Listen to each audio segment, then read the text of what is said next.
I mean, something ain't working.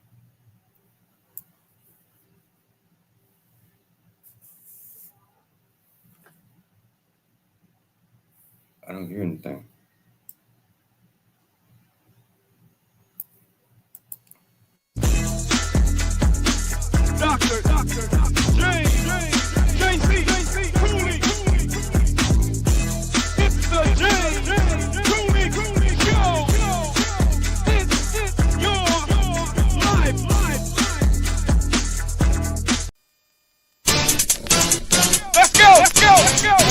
It's the James Cooley Show. It's your life. Doctor James JC Cooley. All right.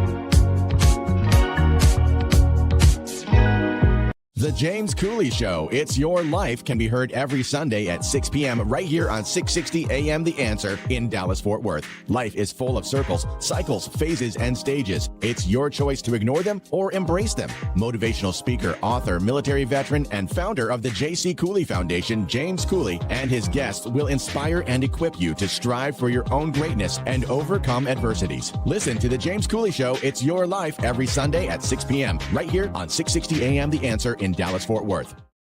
The James Cooley Show, It's Your Life, can be heard every Sunday at 9 p.m. right here on The Answer San Diego. Life is full of circles, cycles, phases, and stages. It's your choice to ignore or embrace them. Motivational speaker, author, military veteran, and founder of the J.C. Cooley Foundation, James Cooley, and his guest will inspire and equip you to strive for your own greatness and overcome adversities. Listen to The James Cooley Show, It's Your Life, every Sunday at 9 p.m. right here on The Answer San Diego. Yeah. Dr.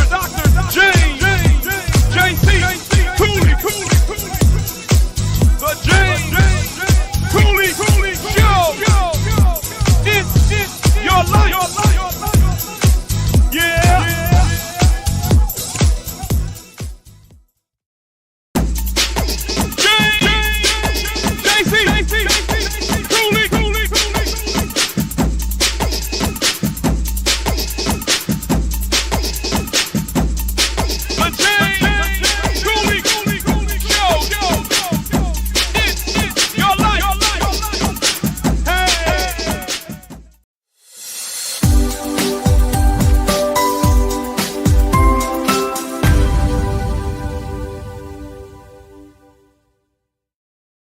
Hello, welcome to the James Cooley Show, It's Your Life. I'm your host, Dr. James J.C. Cooley, and wow, we got an absolutely special show coming your way today.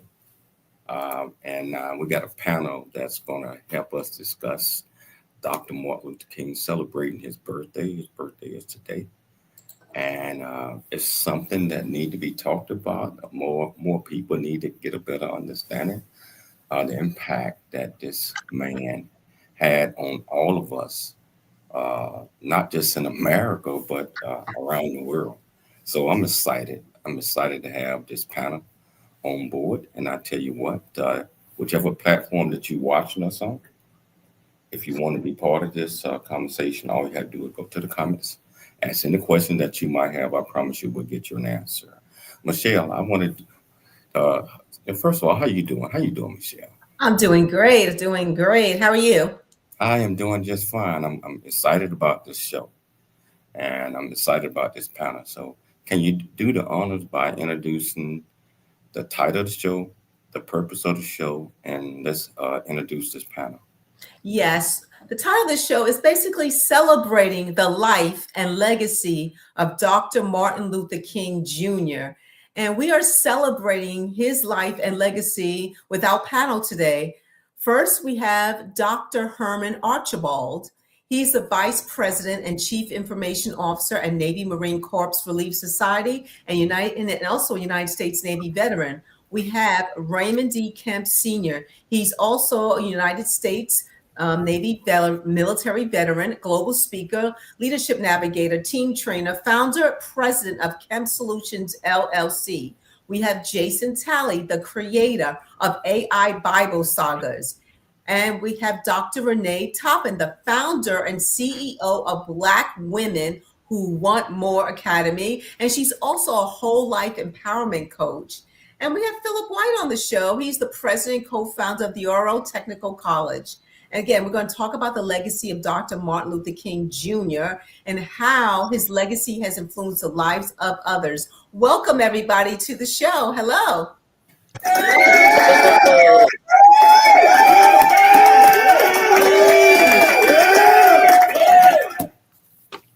That's a great hello. What do you think, James? Hello. You know, I tell you what, each one of these, the panel that we have here doing tremendous things in their own right.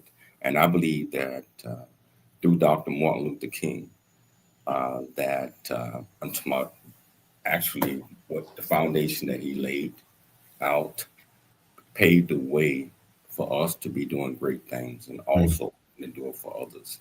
So I want to start out by playing this remarkable saga that Jason created, and this is going to set the theme for what we're getting ready to talk about. Here we go. In the book of Judges, there was no king in Israel. Everyone did what was right in their own eyes. What was supposed to be freedom became chaos.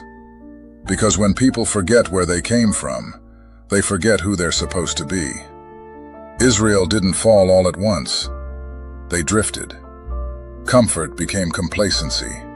Complacency became corruption. And corruption always invites oppression. So the people cried out. And every time, God would send a leader to lead them out of oppression. Leaders who were not perfect, but were willing to stand. Judges wasn't just history. It was a warning. Centuries later, the names changed, but the pattern didn't. Laws promised equality. Reality denied it. Once again, people did what was right in their own eyes, and the oppressed cried out. And deliverance didn't come from a palace. It came from a preacher, a man who chose conviction over violence, love over hate, faith over fear. And when the world demanded silence, he stood and said, "I had a dream."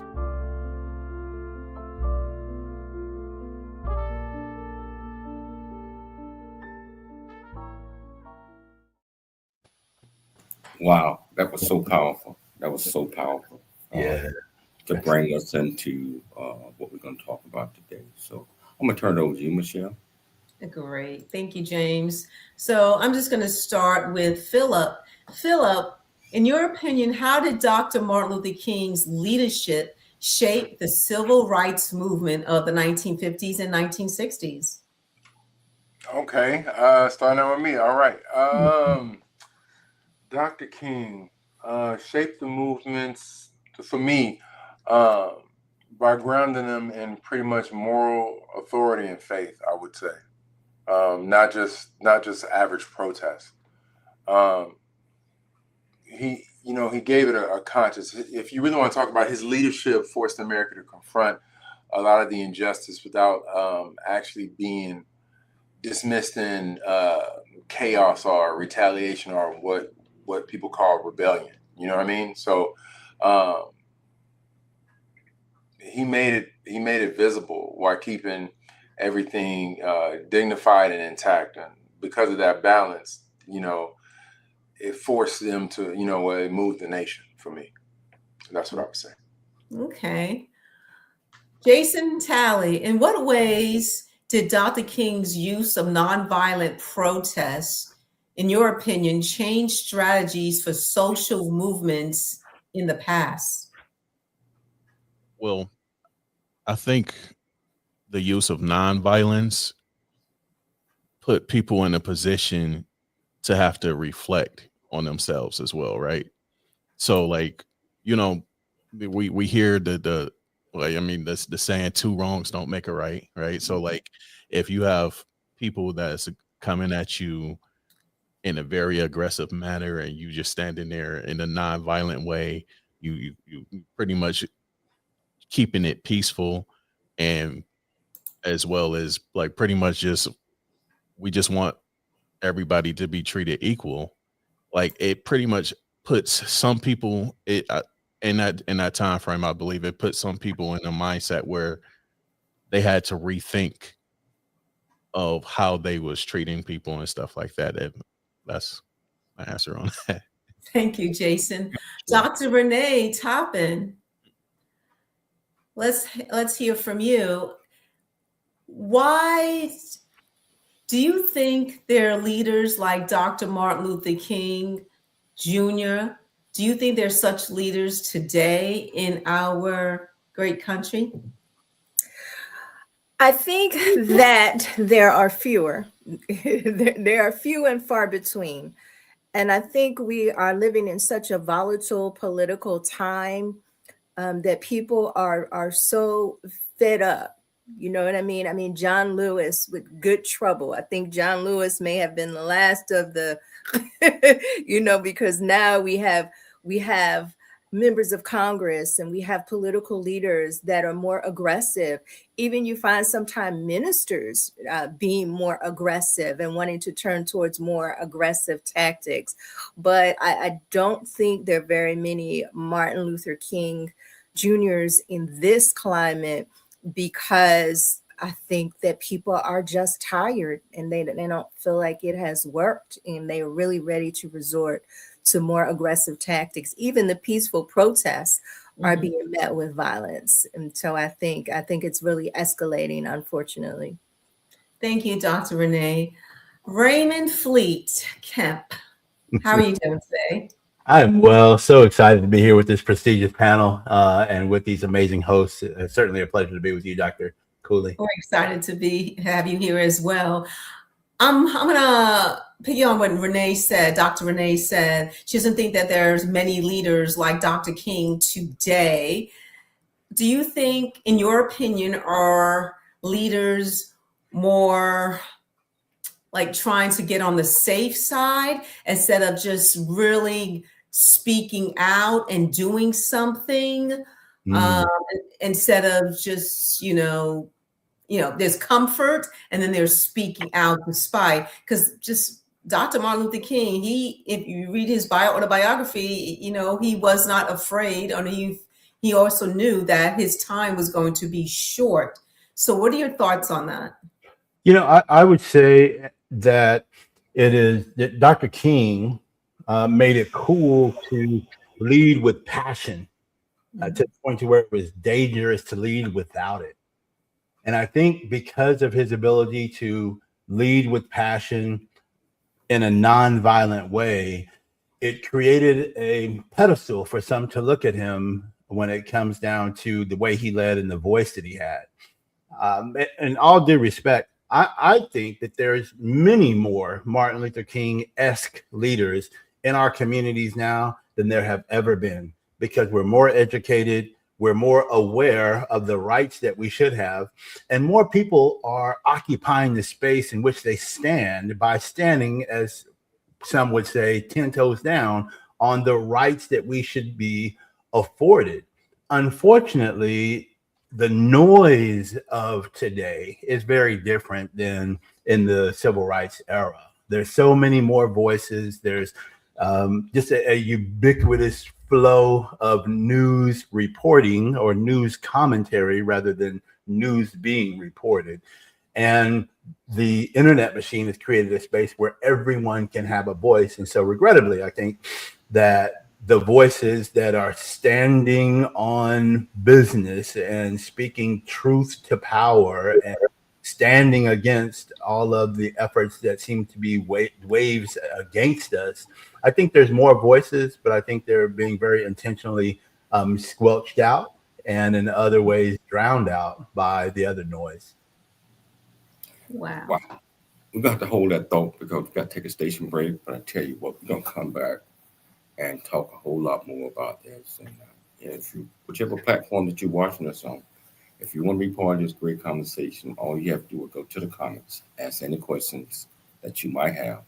I promise you we'll get you an answer. It's your life, and we'll see you short after the break. It's the James Cooley Show. It's your life. Dr. James J.C. Cooley. Yeah. Come on.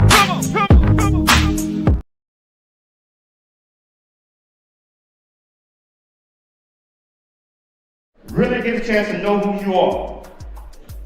And once you know who you are, you truly know who you are, love who you are. Love who you are. You're a masterpiece. Love who you are. Love who you were born to be. Love me some me. That's what I'm talking about. When you leave high school, you gotta know today or tomorrow, or hopefully today, what your plans are. Hopefully, there is no bad decision unless there is no plan. Create, collaborate, commit with confidence. Commit with what? Commit with what? In everything that you do. In this life you are gonna grow, but there's things in this world that you gotta know. To be the best that you can be, you wanna grow real big into a strong tree. To be who you're created to be, the one who's gonna leave a legacy is you. But you got to have these 4 C's. Create, collaborate, then you commit with confidence. Create, collaborate, then you commit with confidence. It's the 4 C's.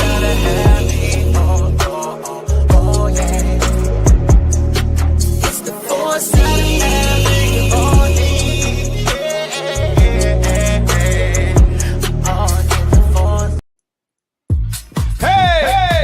It's your life with Dr. James J.C. Cooley. That's right. It's Dr. James J.C. Cooley. It's your life show. Dr. James J.C. Cooley.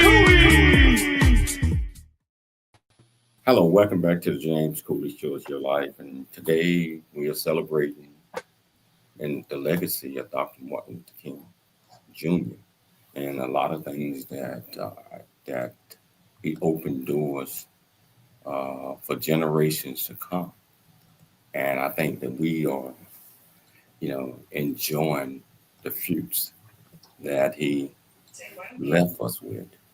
And we just want to show thanks and talk about all the things that he have done and just celebrate his birthday. And so turn it back over to you, Michelle. Thank you, James. Dr. Herman, Archibald, question. Dr. King, he did so much for the voting rights of people who weren't able to vote. In your opinion, do you believe today, presently,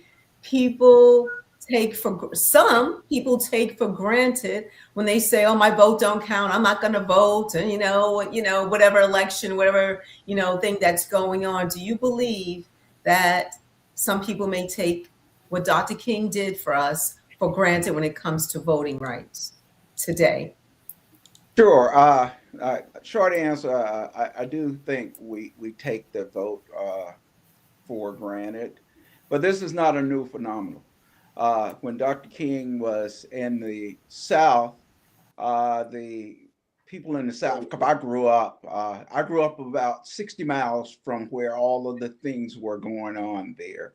You know, I was born in 1963, and the Voting Act was in 1965. So, but when King was in the North, he said the blacks in the North didn't believe they had anything to vote for because they didn't see their vote. So this is not a new phenomenon. I think all that noise that we get in the background, and then people get so discouraged. And in truth, politicians have lied so much to people who began to not trust not trust organizations anymore. So the organizations have lost credibility, they say, well, why do I need to vote? Now, the problem with that math, if you don't vote, you don't get a voice. So I often tell the young men and women I meet, and I really mean this, that people may disagree with me. I don't care who you vote for. I need you to go out and vote, because I'm not putting all my trust in the Democrats or the Republicans. So I often tell everybody, I remember when the Joshua met the captain of the Lord's army, he said, "Are you for or are you against me?" He says, "Neither. I come in the name of the Lord." So, in today's message, he said, "Are you a Democrat or you're Republican?" Neither. I come in the name of the Lord. What is going to benefit our people and not get caught up with all the noise? So all the young men out there who I ran into this last cycle who chose not to vote, and some were in my family, I say, okay, well, if you didn't vote, don't complain about unemployment. Don't complain about that your kids can't get into a good school. Don't complain about when the police brutality, all those things. If you choose to take yourself out of the game, then you don't get a charge. Life says you don't get the opportunity to complain about the rules of the game. Thank you, Dr. Archibald. We appreciate that. James, what do you think? What do you think about, what Dr. King did in the past to get us these voting rights, and how some people are taking it for granted? I mean, if they only knew the struggle that he went through. Just what are your thoughts on that? Well, the main thing that I believe that Dr. Martin Luther King did was gave us hope. Gave us hope through what he said. He had a dream. He had a dream that one day things might be equal. Things might come together. People might learn to love each other, regardless of race, creed, or color.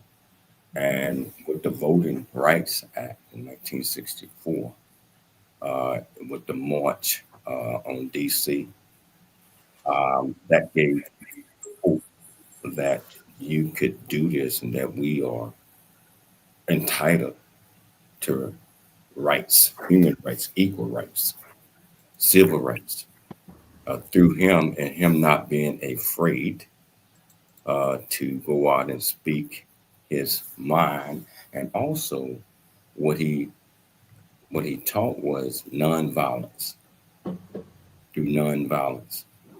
And so he encouraged us that you can get your point across, or others could have ideas which might be different than ours, but he encouraged us to just love each other, be together.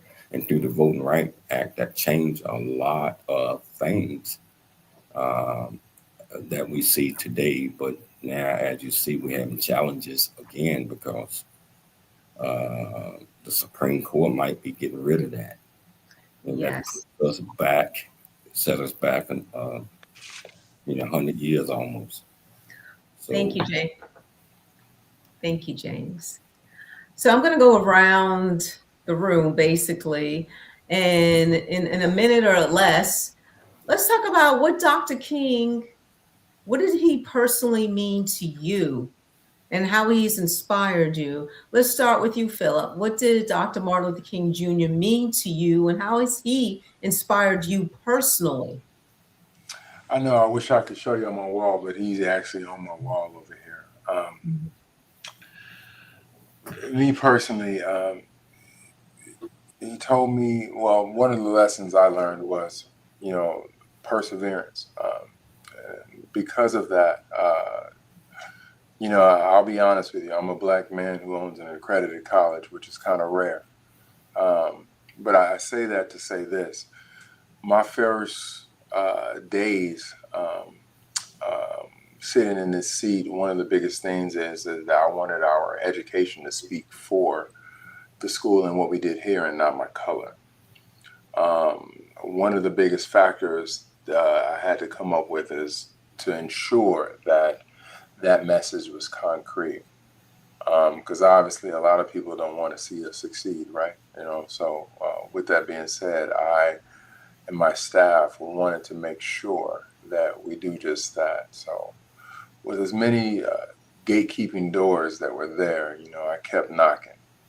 And, through perseverance, I want to say, and being ready and prepared, as Dr. King was at all times, gave me the ability to succeed once that door was open. So for me, he taught me and my staff, and my family that, to be ready and be accountable, and lead and push with integrity, and let that speak for yourself.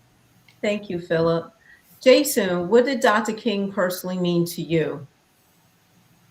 I'll say discipline. Discipline in being organized as well. Being able to not only organize, the civil rights movement and make sure that it, even where it was so much powerful, it still moved on even after he was gone. For me personally, I think that's extremely respectable, especially for the time that he was in. Like, he was a trailblazer. So, yeah. Thank you, Jason. Dr. Renee, what did he mean to you? The thing that means the most to me about Dr. Martin Luther King is his ability to stay aligned with biblical principles and still achieve greatness. A lot of people think that they have to step away from the biblical principles, and he did it. He stayed in alignment with love. He stayed in alignment with everything that the Bible teaches, and he still accomplished so much. And that means everything to me. You can stand on your faith and in your faith, and God will move as you stay aligned with his will and his word. Thank you, Dr. Renee. Raymond Fleet, what did Dr. King mean to you? So to me, Dr. King didn't just shape a movement. He shaped my mindset. His courage taught me that leadership without conviction is just management. And I didn't join the Navy to just manage mediocrity. And so the lessons I learned from Dr. King came from 1 degree of separation. Grandfather and pastor marched with Dr. King and were part of that inner circle, if I may. And just to stay within the 60-second rule, I'll end with this. I didn't need to meet Dr. King to follow his example. I just needed to believe in the power of his dream. Thank you. Dr. Archibald, same question. Yes, I think one of the quotes that I tried to live by, there's always the right time to do what's right. So regardless of what's going on in my life and what he showed, whatever was going on in his life, and there were a lot of things, a lot of moving parts. I'm reminded when he decided to go against the Johnson administration, and a lot of his close peers was telling him, not now. Now's not the time. he's been supportive of us for so long, and King decided to. There's always the time is always right to do what's right. So we have to make up our mind that there are some lines that we are willing to cross for the better good, for the greater good. And I think he was very much focused on. He had the a servant. He was a servant leader. You know, he always called himself an Amos, and Amos was the great prophet crying out for against injustice, and so that's what I mean. And all my heroes are preachers. To be honest with you guys, I spent a lot of time in the Navy, but my heroes are preachers, so I can't tell you how many times I was reading his letters and listening to when we got internet on the ship and on my smartphone when I was out in Iraq in different places, listening to his speeches. So it very much became a mindset for me. Wow. James, same question before we head to break. Yes, I mean it's a threefold thing for me. Perseverance, you know, educationally, because that meant a whole lot as well, and conviction. I learned through his reading, through his teachings, that if you believe in something, truly believe in it, you shouldn't matter what anybody else thinks. If you truly believe in that, you got to be conviction to that.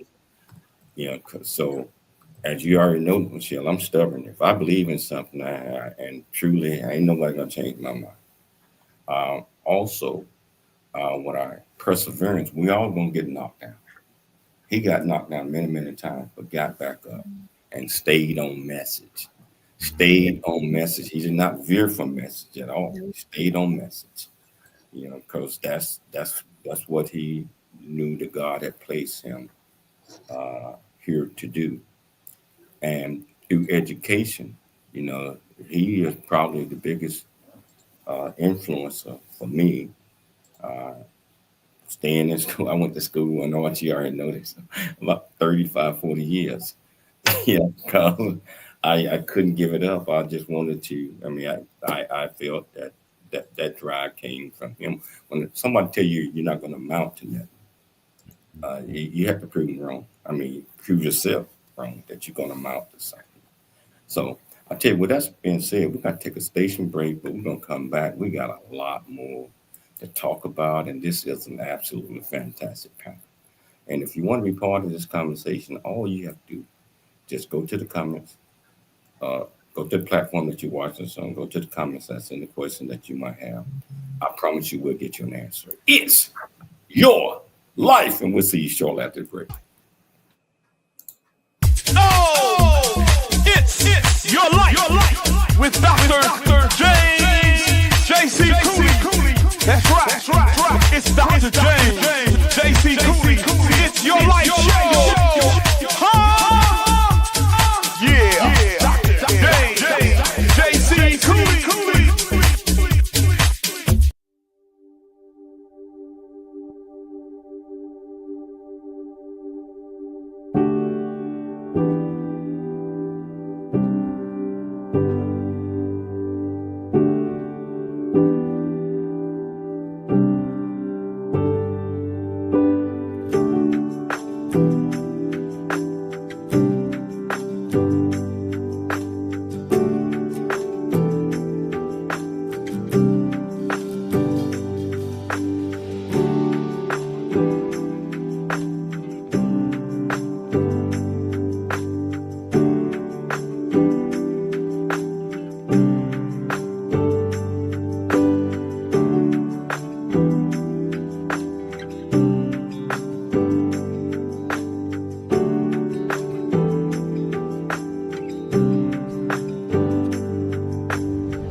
to the James Cooley Show. It's your life. Now, I got to say, this is absolutely fantastic panel right here. And just the views and the ideas that others have and impact personally for each one of us that Dr. Martin Luther King had on us. And not just on us, but our generations that follow us, our families, our mindset. As Fleet said earlier, it shaped the whole mindset. And with doing that, that gives us a different perspective. Or you can do anything you set your mind to. Yeah. You do anything you set your mind to. And Martin Luther King kind of put that, I can only speak for myself, put that thought in my mind. And so that's why I believe that I can do anything I set my mind to. I'm going to turn it back over to you, Michelle. Thank you, James. If this is for all of you, if you had to have a sit-down conversation with Martin Luther King, what would you ask him? Let's start with you, Fleet. What would you ask Dr. Martin Luther King if you were able to sit with him across the table? You know, I want to apologize for being different than most. So put your seatbelt on. What I would like to know would be, what is his morning and evening routine? The reason I ask that question is as someone who's led, upwards of 50,000 people, it took a lot of very intentional energy. The measure of attack that I have had at command levels of leadership, minuscule compared to the public outrage and outcries and, kicking against the pricks, if I may, that he had to do. I'd be very curious as to what were the routines that kept him grounded, and as a means and mechanism to make myself a stronger, more steadfast leader, able to stand under scrutiny, as the good doctor said earlier. That would be my question. My first question would be that: how do you maintain strength and rhythm of mind to press in during that time, and how can I do it? Wow. What about you, Dr. Renee? What question would you ask Dr. Martin Luther King if you could? I would absolutely want to know, how often and if ever did you think about giving up when your family was being threatened, when your home, was being threatened, when your life was being threatened, especially your children, when your children's lives were at stake and your wife's life was at stake? How often did you think about giving up, and what kept you going in the worst and the darkest of times? Wow, that's a good one. What about you, Arch? What question would you ask him? If we're in a room together and if he said I could ask, I would then. If he didn't say, he didn't offer the opportunity, I would just sit back and observe, to be honest. I would, because when greatness is in the room, the best thing that I can do is listen. But if he gave me the opportunity, I would want to know, how have you been able to connect with so many people at so many levels? How are you able to communicate where the scholarly can understand it, and people who the less learned and the less fortunate can connect with you at such a deep level, spiritually, emotionally, and physically? People always wanted to connect with him. So that's what I would want to do. What about you, Jason? What question would you ask Dr. King? I think I would more so ask his opinion on today's climate. I think for me, that I would love to get his opinion on how things are going now. Wow. What about you, Phillip? What question would you ask Dr. King?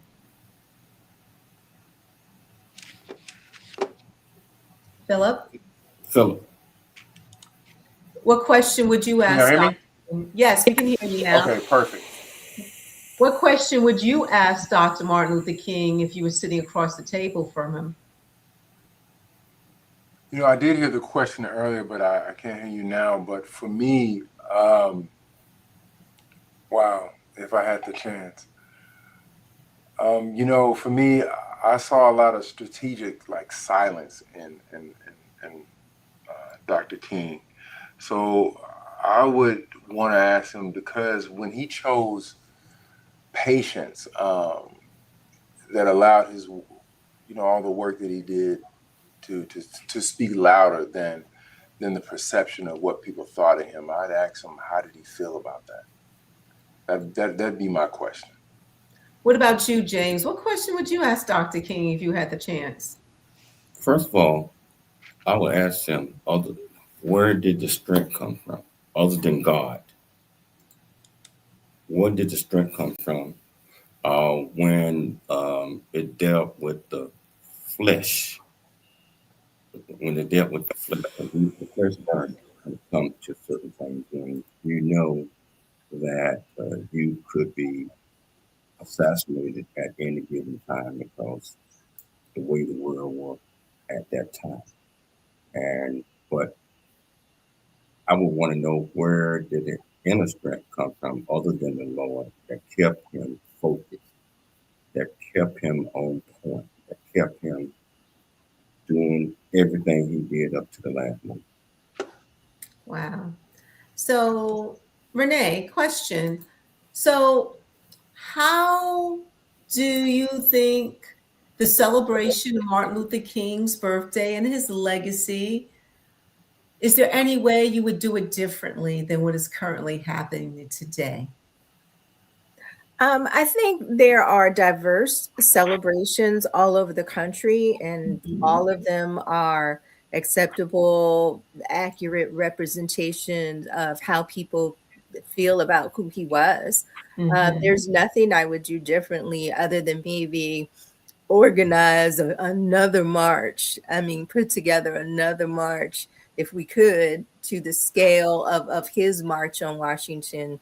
If we could do another march like that, that would be incredible. That would be awesome to be able to do that once every 5 years, even, or once every 10 years, even, to recreate that moment in time. And I believe that would just send such a powerful message to this country. Wow. Raymond, how do you think Dr. King would respond to what's going on within our communities today, in your opinion? Well, if I could just start local, state, and kind of get national, if that's okay. I think locally, he would encourage what's being done now, and that is encourage the youth and the seniors to communicate more often, to create a solid strategy. Though experience does yield a measure of wisdom, that young energy and innovation creates a space for us to move in a way that we haven't moved before. And so I believe at the local level, he would be encouraging that.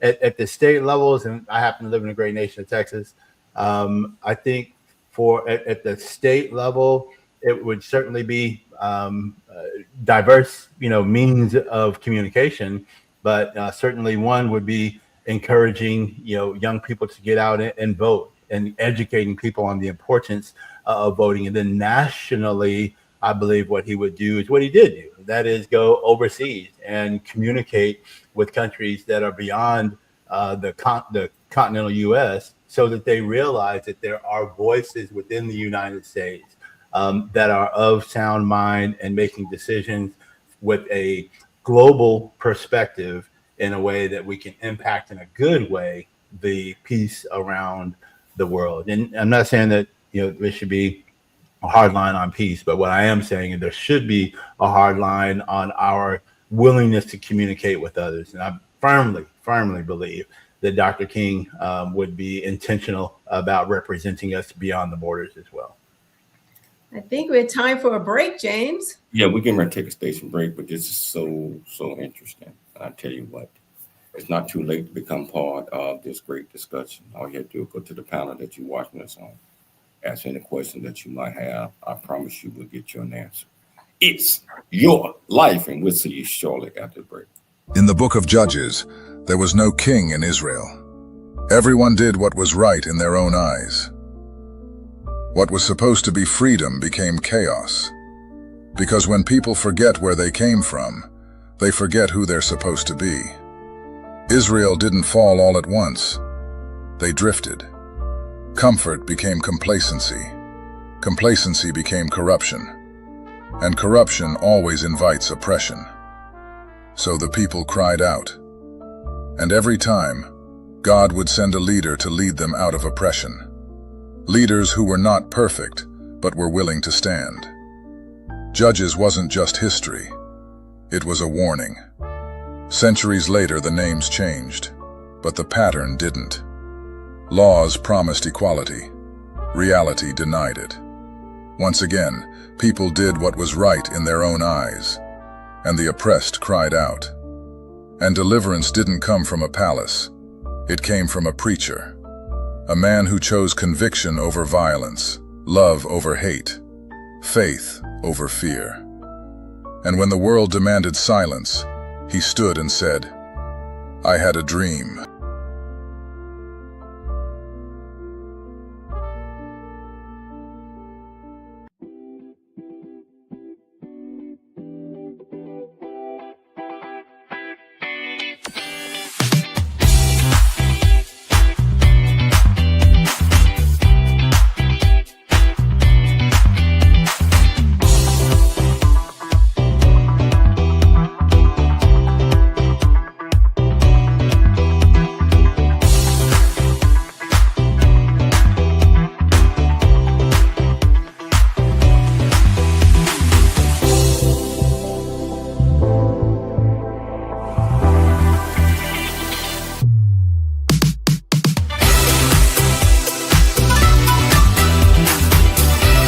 The future is here. Now is the time to pursue the greatness in you. Welcome to Viridian Christian University, where faith meets future. We are a fully accredited, 100% online Christian university.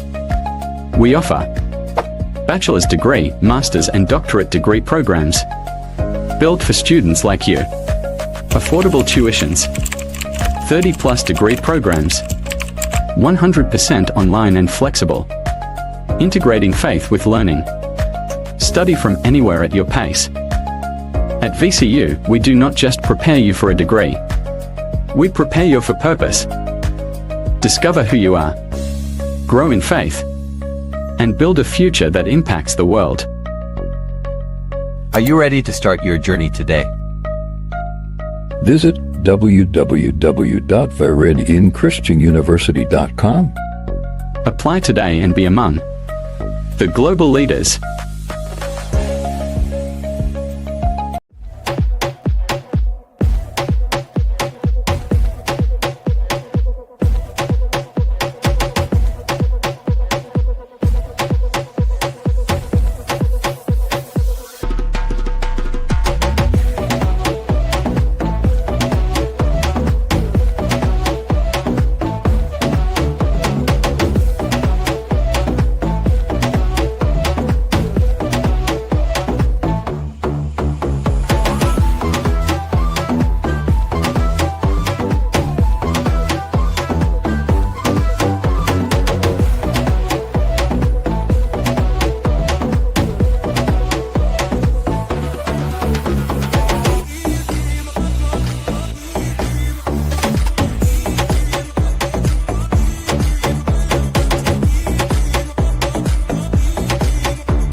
Hello, welcome back to the James Cooley Church of Life. And I tell you, this discussion that we're having with this panel, I don't want it to end. We might have to have these type of discussions more often. It's just be able to share ideas and be able to convey our thoughts and also bring insight on our future leaders of tomorrow, that they will be in a leadership position. They would have to have perseverance. They would have to have the mindset and the mindsight to lead. But Before we go back into this, Michelle, I like to say that we have, Michelle and I have 19 days from today before we will be heading back to Africa for my installment as full-fledged king of the Agona Kasawan kingdom. And Michelle will be installed as the development queen mother for the kingdom. So we are certainly looking forward to that. And anybody that want to watch the ceremony, well, you're invited to go. But if you're not there, you can watch it on live television. I will send the link out to anybody that want to see it. You might have to get up a little early in the morning, but you'll be able to watch the ceremony live. With that being said, I'm gonna turn it back over to you, Michelle. We got about 6 minutes left in the show. Thank you, James. So we do have 6 minutes left. So let's just kind of go around the room. This is an interesting question. So how do you believe the leaders in this country, doesn't matter what type of leader, it could be local, it could be head leadership, it could be the leader of your company, or you're the leader themselves. Actually, we all have entrepreneurs on this show, so this is perfect. As a leader, as an entrepreneur, in what ways, if any, has Dr. King's leadership inspired you to be the leader that you want to be? Let's start with you, Jason. I'm going to go around. We got 6 minutes, so yeah. Okay, I'll keep it short. I think it's been a common thing today during our discussion. I think persistence and being able to be persistent through whatever obstacle that may come in your way, may come across your way. I think that's the most important thing that I personally gathered. Okay. Phillip, in what ways does Dr. King's leadership inspire you as an entrepreneur and a leader to be the type of leader that you want to be? Oh, that's a great question.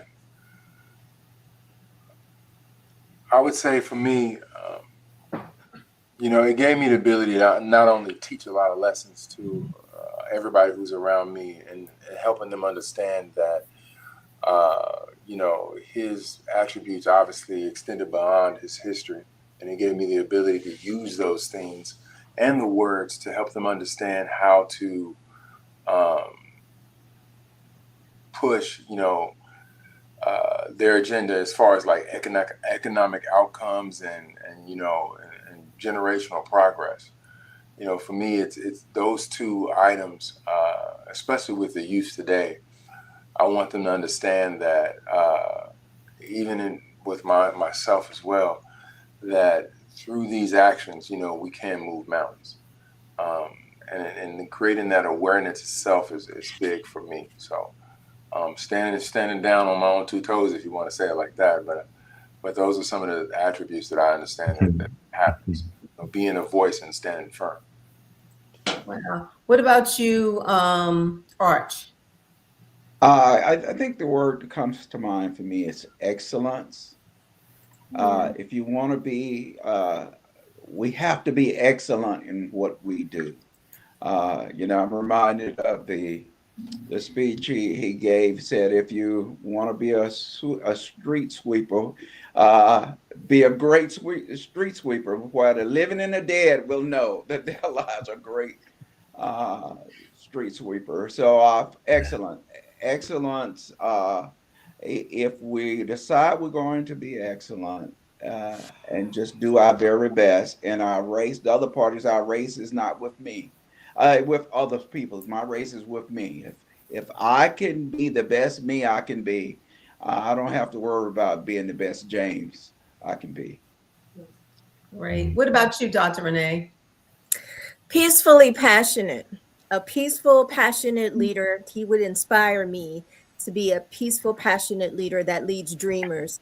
Everybody has a dream, but everybody doesn't know the path to their dream. So if I can lead people peacefully and passionately, I believe I can help a lot of people get there as a leader. What about you, Raymond? I would say, of course, I would say resilience, because I firmly believe that we are able to gain momentum as we make our way through challenges. There's a saying that, the kingdom suffers violence and the violence taken by force. Well, Dr. King did not teach us to avoid the storm.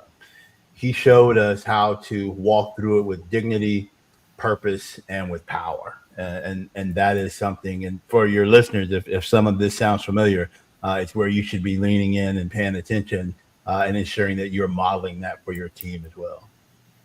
And what about you, James? Well, I just took in what everybody's saying. The biggest takeaway that I have grown from Martin Luther King is honesty, integrity, and ethics. Yeah. Honesty, and first got to be honest with yourself. So that's important. Integrity is do what you say what you do, be that example. Ethics is ethical. I believe that he lived his life in that way. So I have learned through his teachings, through his readings that we read about, that those are three important things that I believe that we all must have inside of us to achieve the highest possible, best person that we could be. With that being said, we're out of time. I'd like to thank each and every last one of you for taking the time to come on the show. I truly believe that we need to do this again. If the panel is down, we'll make that happen. Let's do it. It's more meat on the bone. Let's do it. Yeah, I'd like to thank Dr. Michelle Cooley for putting together another absolutely fantastic show. I'd like to thank our viewers and listeners out there. Always tune into the James Cooley Show Monday through Friday, 2 p.m. Pacific Standard Time, 4 p.m. Central Standard Time, 5 p.m. Eastern Standard Time. Always, always, always dream big, think big, and be big. We'll be back tomorrow, same time, same place. It's your life, and we'll see you then. That's good.